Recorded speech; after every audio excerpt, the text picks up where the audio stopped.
Il fallait vraiment que je vous parle pas de la stratégie cette fois, pas non plus de la manière dont j'ai construit cette stratégie, mais plutôt du type de personne et du type de vécu qu'on doit avoir et qui mène au fait de pouvoir même penser à cette manière pour construire ce type de stratégie.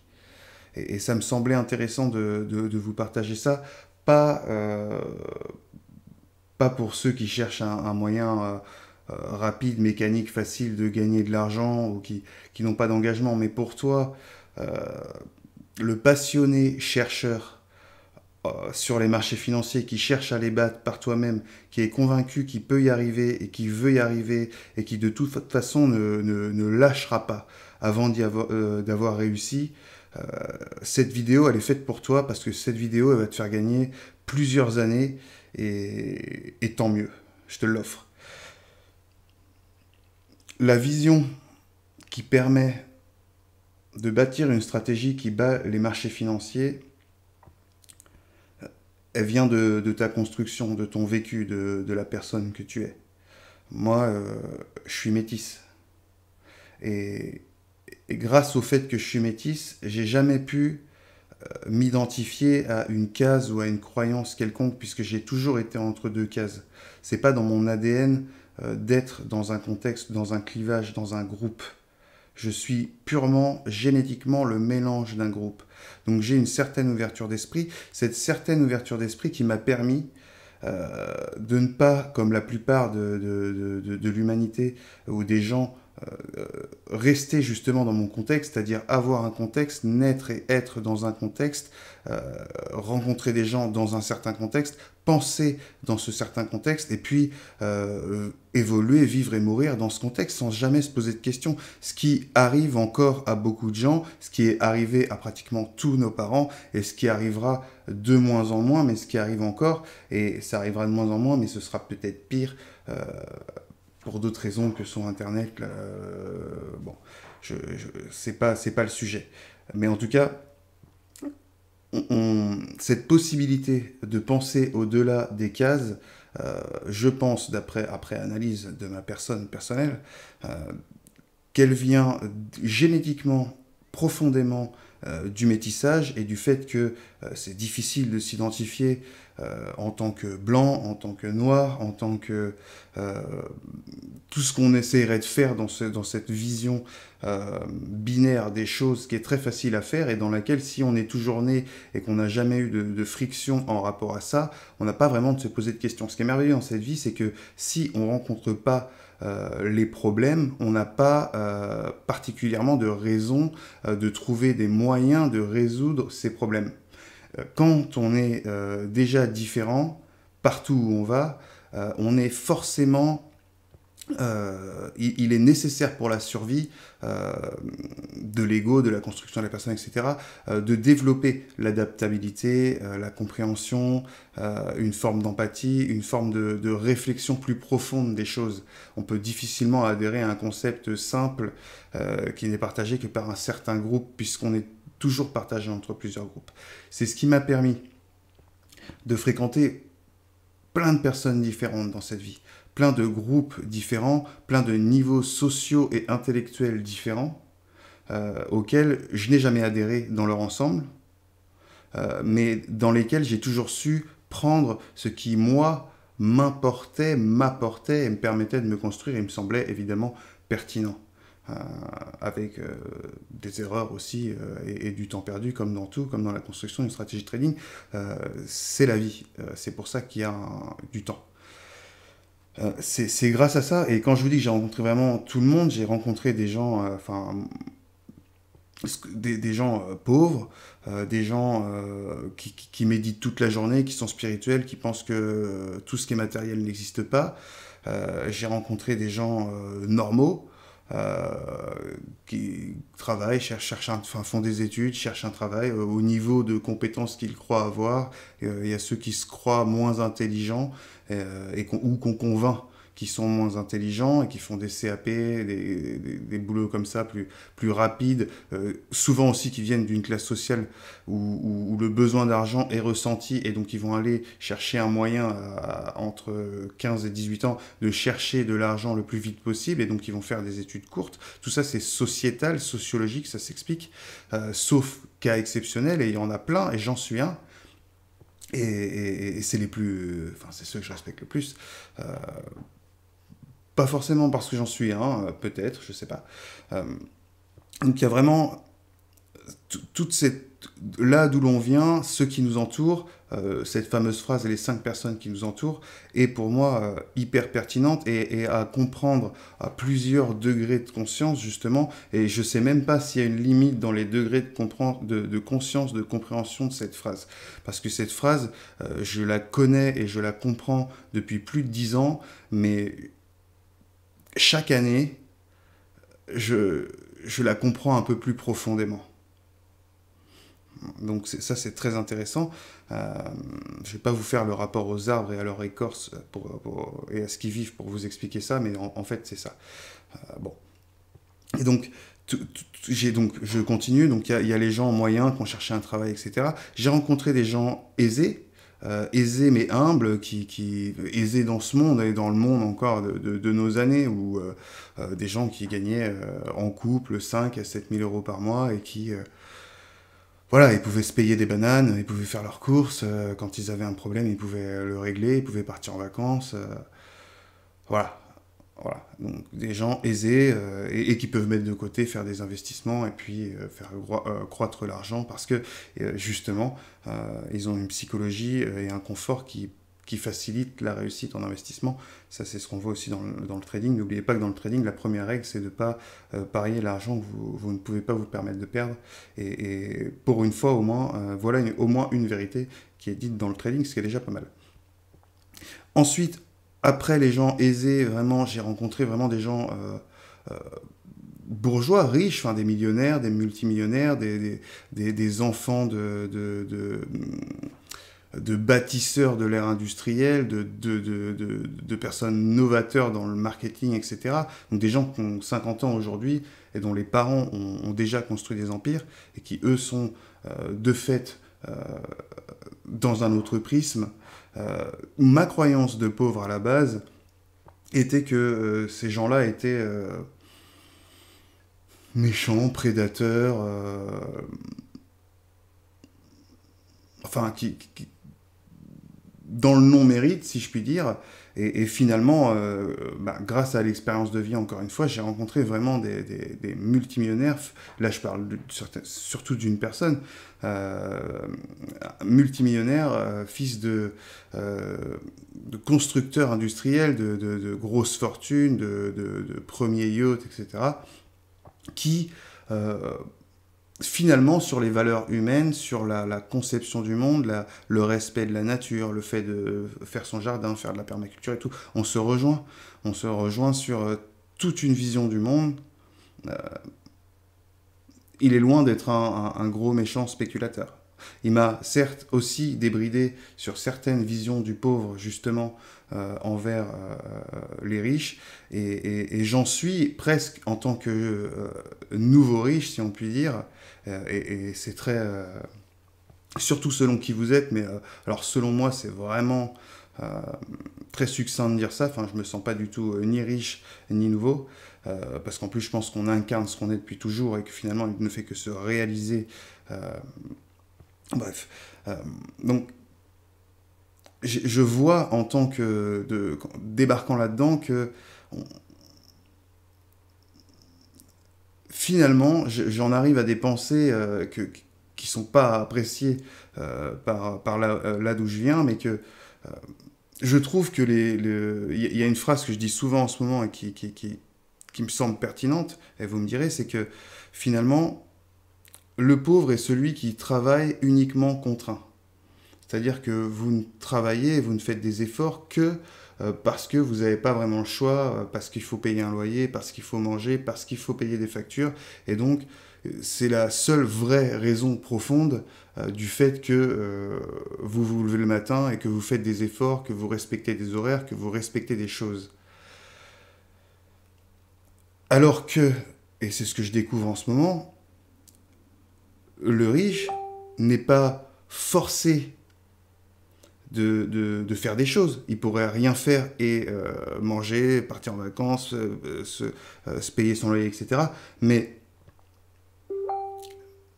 c'est justement parce qu'il a cette mentalité de continuer, parce que c'est autre chose qui porte ça, la passion, l'envie d'accomplir des choses, quoi que ce soit, c'est parce que ça porte ça que ça peut perdurer. Parce que même si vous êtes dans cette... Donc je parle de mentalité, je parle même pas de ce que vous avez dans les poches, parce que j'ai pensé ça avant de l'avoir dans les poches. Et si vous... Si vous êtes...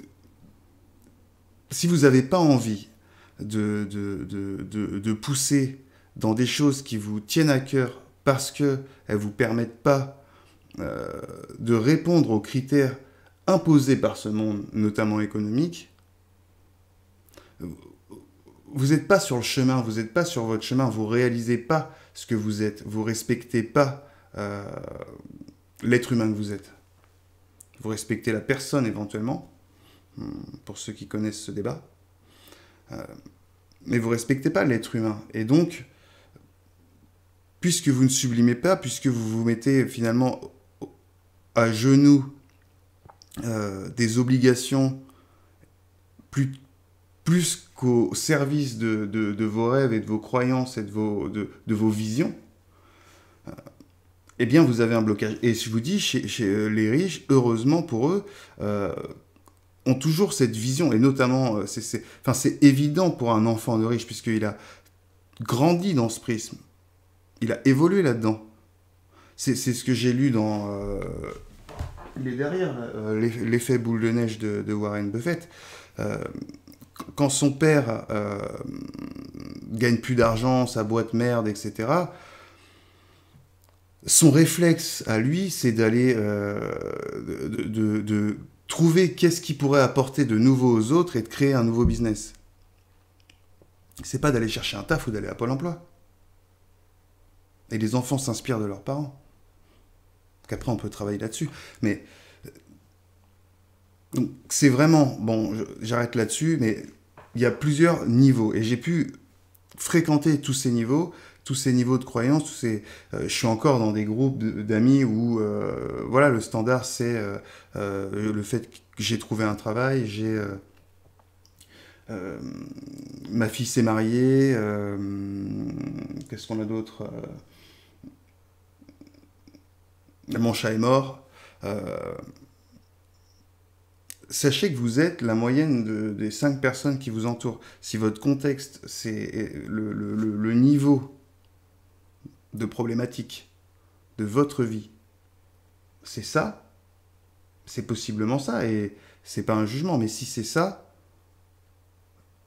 c'est compliqué de régler d'autres problématiques, puisque le temps est limité, on a tous le même temps, on fait tous la même chose du matin au soir, donc soit vous vous concentrez sur certains problèmes, soit vous vous concentrez sur d'autres. Et soit vous êtes dans un prisme qui vous entraîne à vous concentrer sur certains problèmes, soit vous êtes dans un contexte plutôt qui mène à un prisme qui vous entraîne à penser dans un autre, à d'autres problèmes. Et j'ai vraiment eu la chance dans cette vie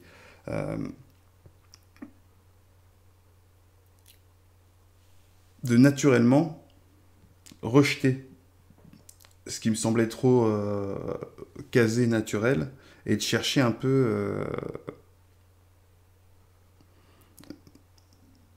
vraiment ce qui était profond chez l'être humain. Et c'est ce qui me permet d'avoir un cercle d'amis complètement disparate, assez unique, parce qu'aucun ne se ressemble, mais finalement tous répondent au seul critère qui est je réponds à mon humanité et à ma vision du monde et je la construis consciemment. Et je vais vers. Donc ceux qui vont vers la spiritualité, ils vont vers la spiritualité. Ceux qui vont vers le cash, ils vont vers le cash. Et ceux qui vont vers le cash 3 fois, ils vont vers le cash 3 fois. Et tout le monde obtient ce qu'il veut. J'ai aussi des amis d'enfance qui ont décidé de faire de la merde. Ils ont eu aussi leurs résultats, eux, plus de merde, enfin, en tout cas, ils peuvent pas se... ils ont exactement eu ce qu'ils ont demandé dans ce type d'univers. Et donc, le fait de rentrer dans aucune case, dans aucun prisme, et de prendre vraiment ce qui construit et de chercher à avancer toujours, Dieu sait pourquoi, cette volonté d'avancer, de construire, de savoir plus, d'en vouloir plus, ça mène effectivement à avoir une autre vision de beaucoup de choses. Et là, on en vient au trading et à la construction, par exemple, d'une stratégie de trading.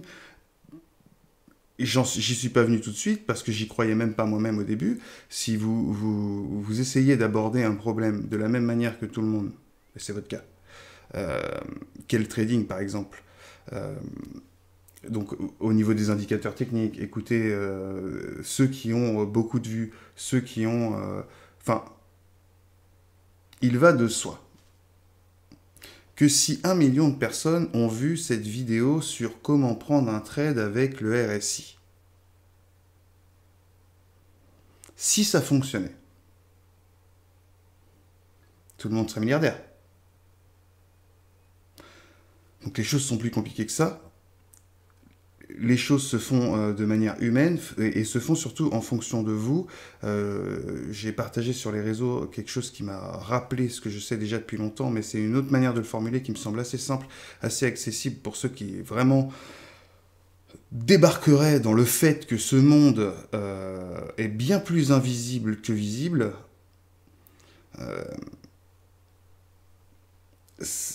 Ça permet de transcender le fait de chercher des choses qui, évidemment, matériellement, ne peuvent pas être, et d'aller sur justement ce qu'on appelle des sentiers battus, des endroits où eh bien, la majorité n'est pas des pensées,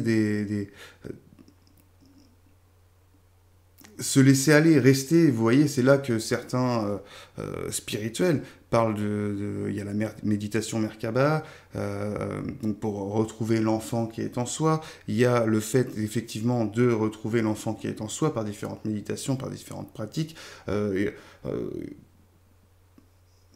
vous parle même pas de si celui-là ou celui-là fonctionne, ou si ça...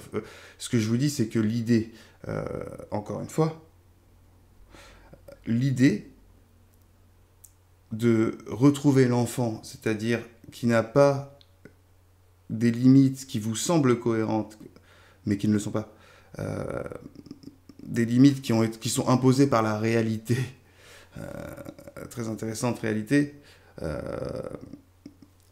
retrouver ça, c'est-à-dire en tant qu'enfant, vous pensiez vraiment pertinemment ce jour-là que vous pouviez changer le monde. Eh bien, rien n'a changé en réalité. C'est dans votre tête que ça a changé. Le monde n'a pas changé depuis ce jour-là.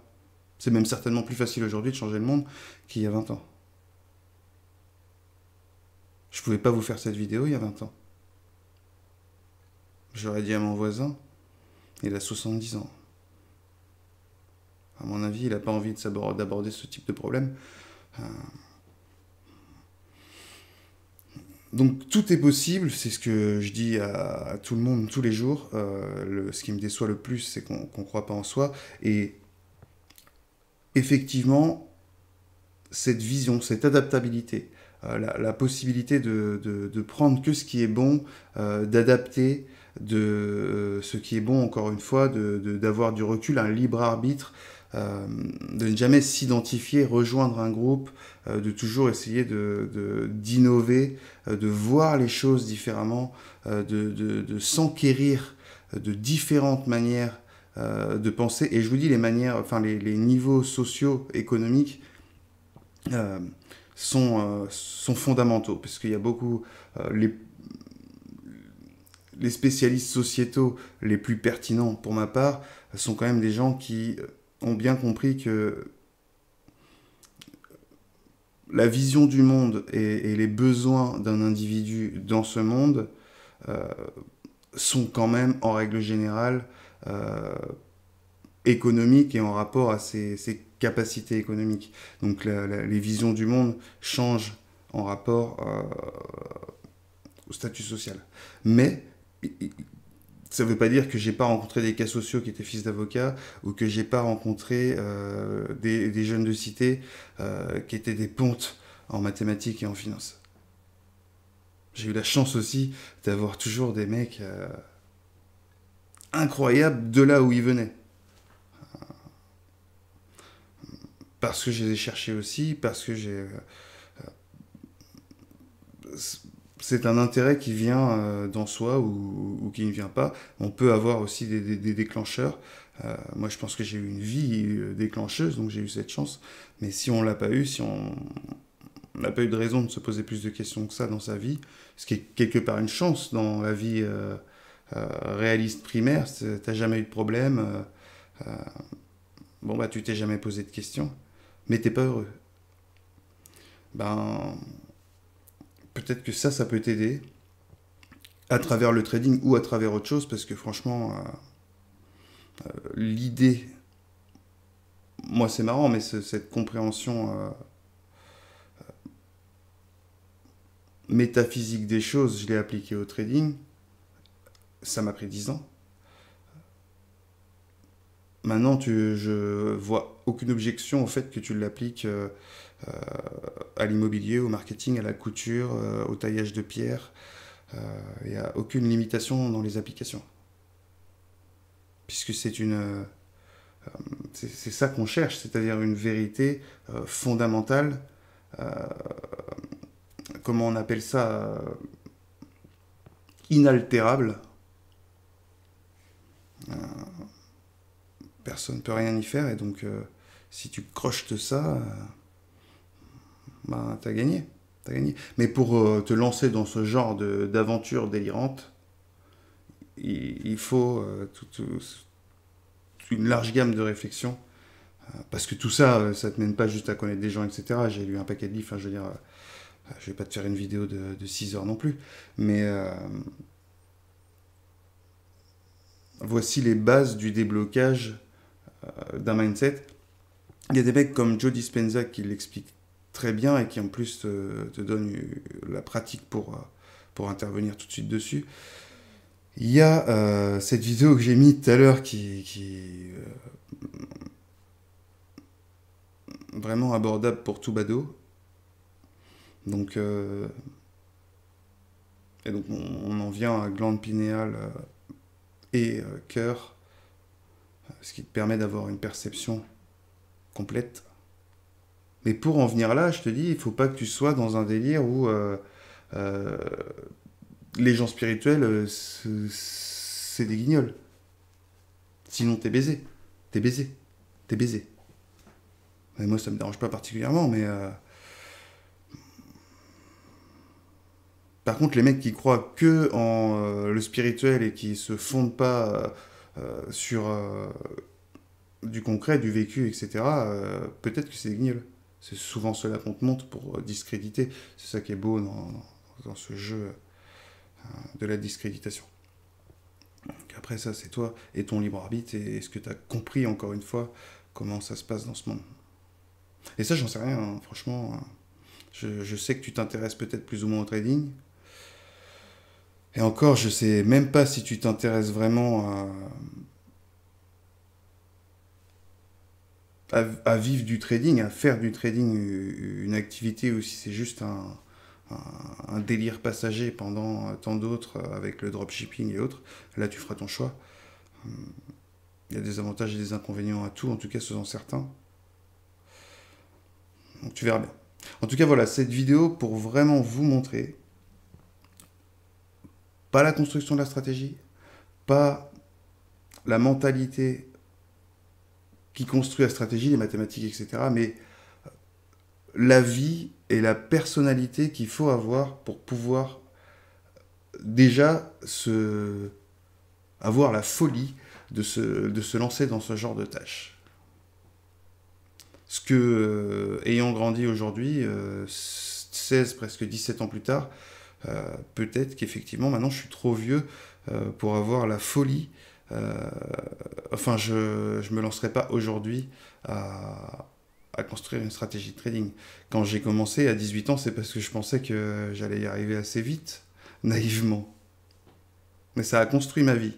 Ça m'a forcé à être plus fort émotionnellement, structurellement, à comprendre les mathématiques, à vouloir toujours en savoir plus, à me défier moi-même, etc. Enfin, je veux dire, c'est merci le trading, merci la réussite, mais surtout merci le chemin. Et encore une fois, c'est là que beaucoup vous disent que ce qui compte, c'est pas d'arriver en haut de la montagne, mais le chemin. Et effectivement, aujourd'hui, en haut de la montagne, je constate que merci le chemin surtout.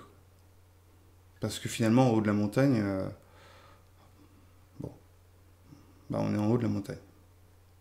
Donc on va chercher une nouvelle montagne à gravir, quoi, c'est tout. Euh, mais par contre, tout le chemin, et Dieu sait qu'il a été périlleux, euh, bah il était agréable quand même. Mais il était chiant, mais agréable, mais chiant. C'est tout l'aspect humain, c'est la perception des choses. Voilà. J'espère que cette vidéo aura pu aider les passionnés.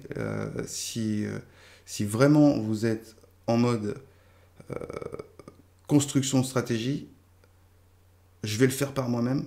Et là, dans ces cas-là, passez pas par moi. Passez pas par moi. Parce que là, c'est fini. La recherche pour gagner, c'est fini. Donc ça, c'est ce que je dis souvent à mes clients au début. C'est bon, t'as ton délire du trading, c'est-à-dire je cherche tous les jours pour trouver comment ça fonctionne. C'est terminé. À partir de maintenant, tu vas faire ci, ça, et tu vas gagner. Voilà. Maintenant, quel est ton prochain projet? Donc, si tu es un passionné de trading, cette vidéo est faite pour toi. Comprends les mécanismes, prends-les autrement, et tu vas y arriver. Tu vas y arriver. Tu vas y arriver parce que je suis loin d'être le mec le plus carré. Certes, ça réfléchit longtemps, souvent, sinon tout le temps, c'est vrai. Mais je suis pas le mec qui prend le plus de notes. Enfin, j'aurais pu. Je pense que beaucoup de gens peuvent faire mieux que moi et plus rapidement. Donc, bah fonce, fonce, fonce. S'il y a des gens autour de toi qui te font douter, je t'ai donné la réponse. C'était Benoît pour Coaching Trader et on se retrouve dans une prochaine vidéo sur YouTube qui sera un petit peu plus portée trading pour le coup parce que je comprends bien que c'est ce qui intéresse quand même en dernier lieu. Mais ça, c'était important vraiment pour les passionnés. À plus tard.